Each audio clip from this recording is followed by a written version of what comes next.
Hello, I'm Tammy Beilstein. Welcome to Tammy's Window on Calaveras. Tonight I have with me Karen Kaua, and she is from Aloha Boarding and Kennels in Murphy's. I was just telling her I pass her sign every week when I go to my Rotary meeting at the Angels Murphy Rotary meeting at the Murphy's Hotel. And beautiful sign. I've been at your place one time, stopped in and out. I was dropping off a flyer for something, and I loved it. It was really nice looking. So anyway, welcome to the show. Well, thank she you has for with having her the most well-behaved dog ever. His name is Sonic. So well-behaved. I would hope you would be. Oh my gosh! What kind of dog trainer would have this? I was going to say, I see on your shirt it says Aloha Boarding and Training. Did I give your name correctly with the boarding and kennel? It's boarding and training. Boarding but and that's training. all right. Okay, I'm sorry about that. So you guys obviously then do training. Mm-hmm. What kind of training do you do, and how long are the classes, and all of that, because we need it for two of our dogs. The training that I offer is basic manners, what we call in the industry. The usual suspects, sits and downs, come when you're called, walking on a loose leash. And that's an obstacle course where the dogs do the obstacles and you guide them through a numbered course. So the course is different every time you go out. And so that's the fun of it, right? Because it's always different. The training is so important just to function in a house with two big dogs like that. You know, there's like all different types of training for dog training. Yeah. You have your basic manners, the sport of agility, obedience. They have a... What's the difference between obedience and manners? If you were going to compete, then it would need to be more precise. Okay. Right? And there's... it is... You start with a score, and then everything that you do incorrectly is a deduction. Oh. And so then you start with 200 points and you pass with a 170. Ooh. So that doesn't leave much room for screw up. Are you great? You and the dog are both graded on mess ups? The dog is graded. The dog, well, okay. I guess. Well, you would be graded if you gave multiple signals to your dog to do something. Okay. So it's a lot of patience and a lot of work, huh? Well, every time you're with your dog, it's a training moment. So using rewards to get him to do it's all tricks, getting him to do the tricks I want him to do, or be patient. So now he's like, give me a treat, lie down. So sweet. But I use cookies to get my dog to do what I want to do, little cookies. Yeah. You know, some people might feel that's a bribe or something, but it's a way to train. So, and I think it's more easy and funner. Sure. And this is your own personal pet? This dog is my dog, yes. Is your dog. How long have you had him? Since he was 9 weeks old, and he's 8. Oh, so sweet. He's got such a precious face. He is precious. Oh. He's a good boy. Yes, you are. Is that a favorite breed of yours, or did you just pick him first? Did he come up to you? How was it that you found him? No, he actively ran away from me. Oh. So he was a challenge. But there's my baby, and he ran away. So he's kind of on the shy side, and I competed for 10 years with a Papillon. Okay. And those are smaller than he is. Smaller than he is. And so I was fairly successful in agility with my little Papillon Milton. And it was time to get another dog. And my instructor said, there's these dogs. And when I saw his picture when he was like 7 weeks old, I was just like, that's my dog. And so, I purchased him. So we have not been as successful as I was with my little Milton, but, different challenges. So with the kennel business, does he interact with the dogs that are brought there to the kennel to be cared for, or is it completely separate? Pretty much separate. I mean, we offer what we call play times where the dogs can run off leash loose. Okay. And so if there's dogs appropriate for him to play with, then he might go out and play with the other dogs. But my personal dogs, I mean, they'll hang out in the office and different things, but we live on the property, so they just mostly stay home. Sure. When we're engaged in the business. So what is your business offer when it comes to someone needing to have their dog boarded for a while? I know that it was clean. Everything actually smelled really nice. Well, thank you. Yeah. We strive to do that. I now say we're a traditional kennel. The dogs are housed in runs, so they're each in their own stalls. Are they cement? They're tiled. Everything's tiled. Okay. So, and that's more traditional. All the dogs are leash walked twice a day, and we do offer the playtimes. It's kind of in vogue now to have the dogs all running loose. You do need to have supervision for that type of activity, and so we're not one of these. I've seen them on television where it's just day and night the dogs are just running loose. Gosh. And so you have to have somebody sleeping in the kennel and all this stuff. Right. I'm like, no.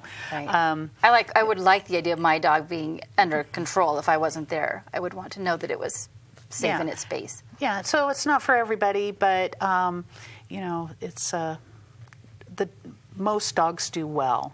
If we have dogs come in that aren't doing well, we'll call the owners and ask them to pick them up. Okay. Because we don't want anybody to be unhappy. Sure. Things happen. So, how long can people keep their dogs there? They do like one night at a time, or I'm thinking of the news that's been in the paper a lot about the people that have been boarding dogs, and that was for a long, long time. That is a long time. Yeah. I mean, when it was not their fault at all. No, that's really, really a long time. And kind of when we first started, the dogs were more traditionally housed in their runs all the time. They'd shoo them from one end to the other so they could clean it and that. And so we had this concept of walking the dogs twice a day. Then you have that interaction with the dogs and offering the playtime so they could run off leash. But it's not home. It's not a home. We've had dogs for probably 6-8 months is the longest we've had dogs. Yeah, that's a long time. I know, and they think they live there and run the place usually. So, we do the best we can. Some of hang out in the office with us, whatever. Maybe go on little field trips and such. But it's not.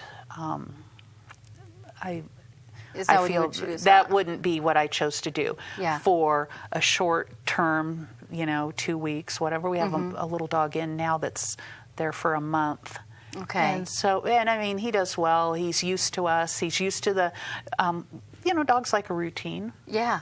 And so they know when it's breakfast, dinner, walking time, playtime. So they get used to that routine. Sure. But then it must be difficult again when it's time for them to go back home and everything changes up again. Right? I think they fall right back into it. Yeah. I mean, sometimes you'll have dogs, they are so into the routine, they're like, wait a minute, who are you people? Right? They look like kind of stunned when they see their people, and then they're like, oh, you. Yeah. Right? Cute. And occasionally we've had dogs that like run back into the kennel. That always got us kind of sad, right? Yeah, that'd be heartbreaking. Like if my dog ran back in the kennel, I'd be in tears. But they get used to the routine, and then I think they go right back in their routine when they get home. Yeah. Okay. What was that? I remember I'm thinking back to that article. Was it burnout? Kennel burnout? Or kennel stress. What is that? And is it the timeline exactly that they're in there, like the 6 months or 8 months when something like that happens, or? It could be any time. So I don't know, and it could manifest itself in many different ways. They could start licking a paw or chewing on the fences or something. And it just has to do with being in the dog run for too long?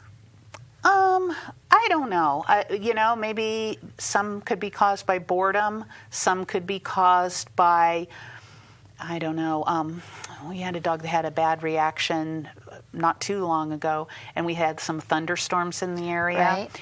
And so then she just decided, I don't want to be in the kennel anymore. Oh. Right? So she had to come to our house. My dogs went down to the kennel, and she came home, and I had to sleep on the couch with her. It was That's bad. sweet that you did that, though. It was like, that's really neat. You know, try to make the remainder of her stay as best as possible. So that kind of, you know, I don't know exactly what would trigger it. And after a certain amount of time, why all of a sudden would a switch flip and they go, all of a sudden I don't like it here. Yeah. I don't know exactly. It was interesting to me.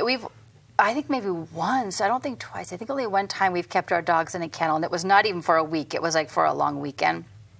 And so I don't know a whole lot about that world, but it must be really hard on the owners to have to keep their dogs with someone else. You want to make sure you absolutely trust them. I mean, these families are trusting you with one of their members. Yeah, right. So. And, you know, it's hard sometimes. Yeah, I'm sure. Do you guys take only dogs, or do you take cats? We board cats too, yeah. Okay. How about pigs? We have a baby pig. Actually, I don't think we've ever boarded a pig. Have we ever boarded a pig? No, I don't think so. Once we boarded this little pony, or like a miniature horse, and a llama. We've had iguanas. We've had... Iguanas? That was not wild. I'm like, what is this? This guy tells me, well, it's like a foot long. And so I'm like, okay, it's just a little guy. Well, his body was like a foot long, and then he had this enormous tail that was like a bullwhip. Oh my gosh. He did not include the tail in the size of the... No, because it was much longer once the tail was included. But they're vegetarians, and they're very... my gosh. I would have freaked out. I would have been like, is this tail removable or what? We said a foot long. Yeah. So that was quite a scene. What else have we had? My gosh. We've had some different kind of birds. Really? Birds are kind of fun.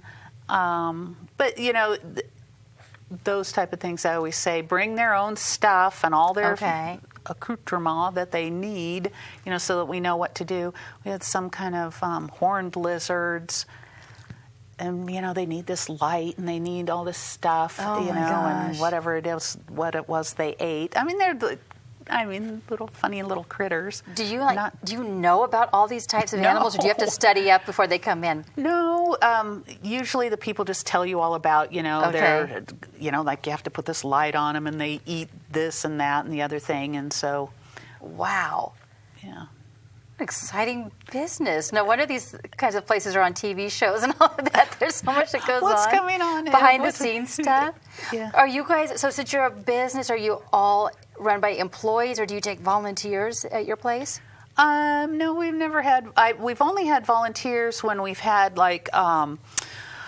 several times we've had evacuations in the area and had extra dogs in. And at that time, when we had that, the Boy Scout troop came in and helped us out. That's awesome. Yeah.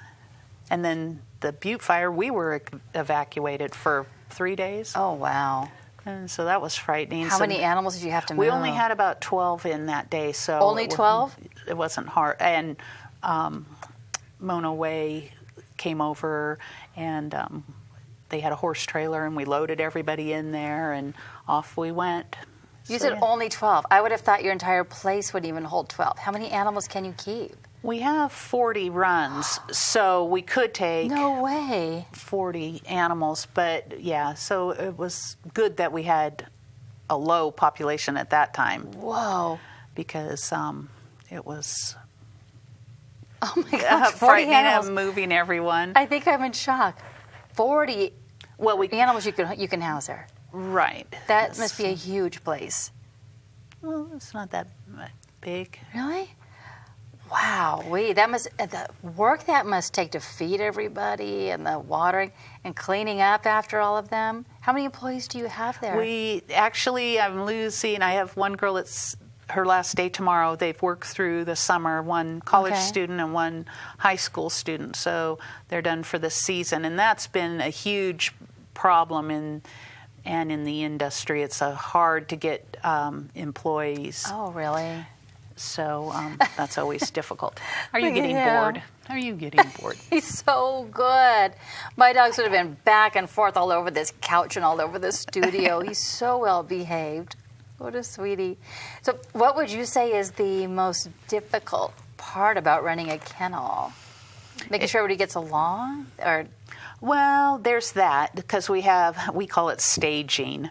So if dogs that don't play well with others and such, or are reactive to moving around in the kennel, then we'll kind of stage them at one end, or where it's quieter.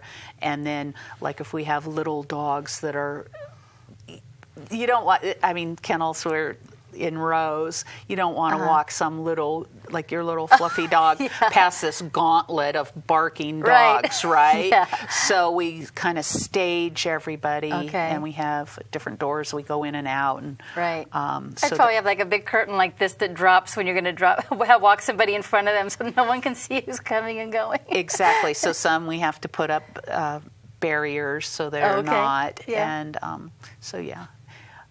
kind of knowing, kind of figuring out, or once we know how the dogs react, then we can kind of, sometimes we put somebody next to somebody and they decide that's not going to work, so then we have to move. Sure, but you don't know till you try. Exactly. Yeah. So how long did you say that you've had this place here? 24 years. Did you move to Murphy's for the business, or were you already in Murphy's when you started the business? My parents moved to Murphy's in 1960. Oh, my goodness. So I was a little kid. I wasn't even 2 years old. So I grew up in Murphy's. I got into grooming. Okay. And so I had a grooming shop in Murphy's for 20 years. And then this property that we're on, kennel was one of the things that could be on there. And not all properties can have a kennel on them. Oh, I didn't realize that. How large is your property? Zoned. It has to be zoned. Okay. So it's my understanding now that kennels could only be on, unless they have a variance, 20 acres. And we're on 8.5. Oh. But we're zoned M1. Okay. So it was allowed on that property. So when my dad purchased the property, he said, hey, here's a business you could get into. I mean, we could have gone into storage units, or mini storage, or recycling, or a kennel. So we had been managing a ranch, and so we said, oh, okay, we think we can do that. So working with my husband for 24 years. Oh my gosh. Was your husband already interested in this work before you? No, not really. He, he's good with animals, and he's very calm most of the time. You are too. Your house must be so quiet. Well, not. Besides all the dogs that might be barking. Yeah. Yeah, like you. Shelties tend to bark a lot. Do they? Yes. You wouldn't know it by He's being a good boy. But when I purchased him, I said, I don't know if I want a Sheltie. And this Kathy Leggett, she said, why, the barking? And I'm like, well, I'm kind of used to barking because my Papillon barked a lot. Okay. And I said, no, I wasn't sure about a herding breed. I had never owned a herding dog before. We had always had like hunting dogs, bird dogs. And so I wasn't really sure about having a herding dog, but he's a good boy. He's a very good boy. He says, I'm getting kind of restless. He's so good. It just blows me away looking at him compared to the way our dogs are. I guess ours need more training. I don't know. They listen when they want to, kind of thing, which is not really listening. No. Not really obeying. That's not really, yeah. Do you have a tip for dogs that are barking at the dogs over the fence next door? I'm thinking of the dogs in kennels that might bark with each other, but we have neighbors that have dogs, and our dogs love this, like a horse fence, so they can see each other. But we have plants we've planted to try to calm them down and keep some space, but they will totally enjoy it, run up and down the fence, barking at each other up and down the fence, and I feel so bad because Great Danes' voices are twice as loud than the neighbor's dog. But I don't know how to stop something like that. What do you do in the kennel if they're running around barking each other, besides separating them? I mean, if you had to have them near each other, is there a tip? I would probably, I would not allow fence running. That is one thing I just really, really would discourage because they're getting very good at it. Yeah. What they practice, they get good at. True. So, having a barrier every time they go out there, I would probably call them back so that they can engage in fence running. Okay. They'd be under strict supervision. Right.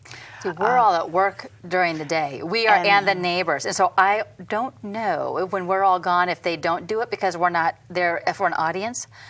Because they kind of think they enjoy getting us all worked up and telling them to come on back. But so I don't know if they do that all day when we're gone or if they don't even bother.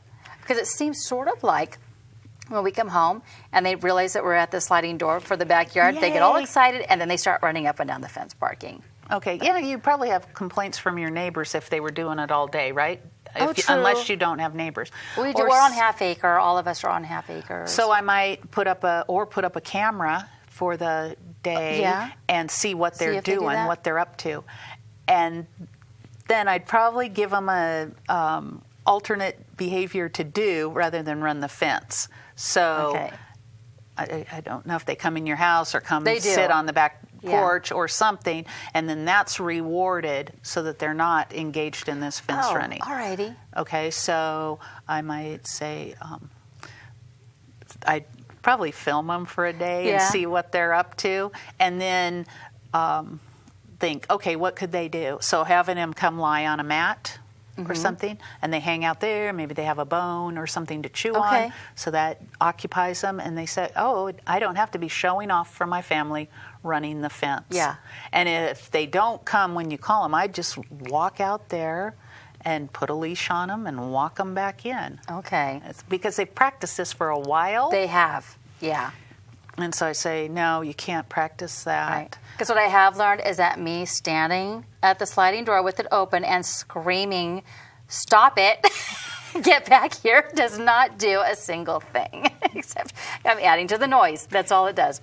If you're yelling no, they might be thinking you're yelling go, right? Maybe, yeah. Maybe. And so, yeah, I'd probably just, and the first few times you're probably going to have to go marching out there and get them, right? And say, we're not doing that. Yeah. You're going to come in here. You're right. It's going to take just some effort on our part. I know. To do it. You can't just always be standing on the back porch. Yeah. And what about with the pig? Do you know, our pig will be at the back door.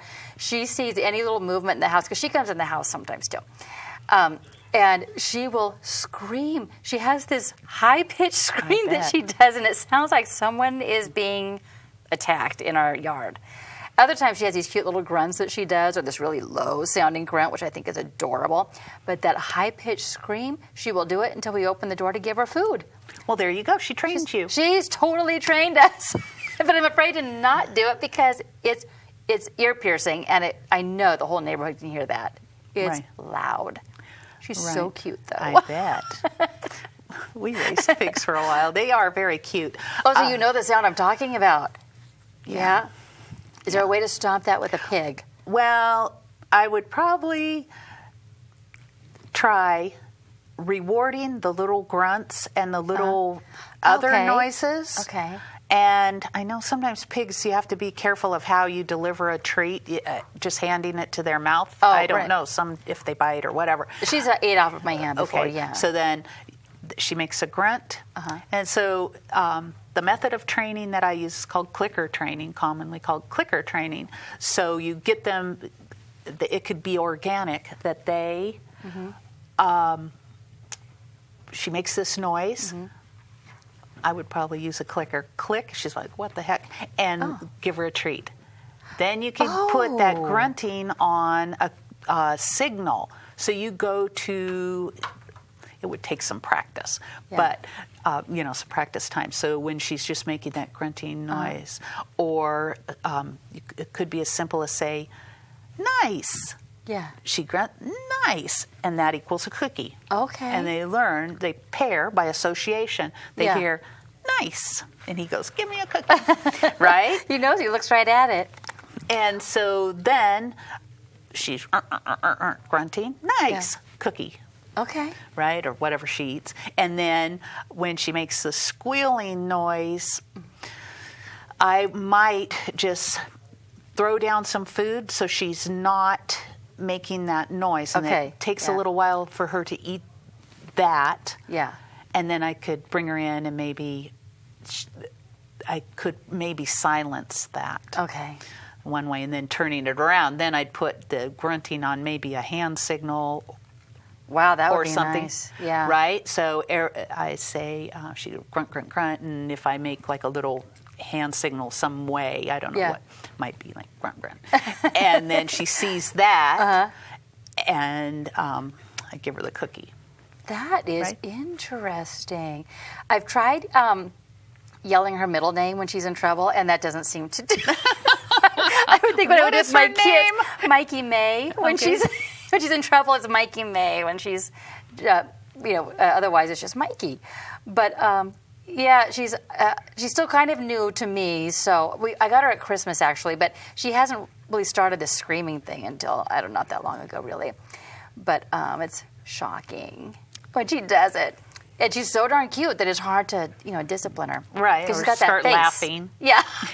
Yeah. And that only encourages them. I had a little message to ask you about service dogs. Do you work with service dogs or do any training for them or? We were a raiser family for guide dogs. We raised 8 dogs for guide dogs in the past when my daughter was young, and I have done some service dog training, and I'm an evaluator for one organization for privately trained service dogs. Yeah. So there's a lot of kinds of service dogs now. There are, yeah. I had heard, this is awful, but I heard that someone saying if you want to be able to bring your dog into a store with you or something, you can just buy a vest online and a little certificate and for $125 or whatever. So like any dog could say they're trained service dog. I could walk him in somewhere, yeah. That's not right. That's not right. So we raised for guide dogs for all these years, right? Through 8 years, 8 dogs would be about 16 years, right? So it would be great if everybody could take all their dogs everywhere all the time, right? Like Europe, I don't know, I haven't been to Europe, but that you because can you don't leave Murphy's. Right, because I own a kennel. So, but if everybody went everywhere all the time, the dogs would be socialized to that activity, and they would have better manners in public. And so that would be all great, but faking it to make upsetting. it is upsetting. So you don't do the service dogs anymore. So if someone wanted to find a service dog, could they go through you and you can help them find one? I could help somebody, and it would depend on what service they need. Okay. I evaluated a dog for a deaf person. Others are for mobility. Yeah. So different things that you can use them for. Thank you for being on, and please come back. And I'm so glad that you brought Sonic with you. My dogs need to take lessons from him and you. Anyone but me. No. Thank you. Oh, awesome. Please come back. And thank you all for watching, and I'll see you next time on Tammy's Window on Calaveras.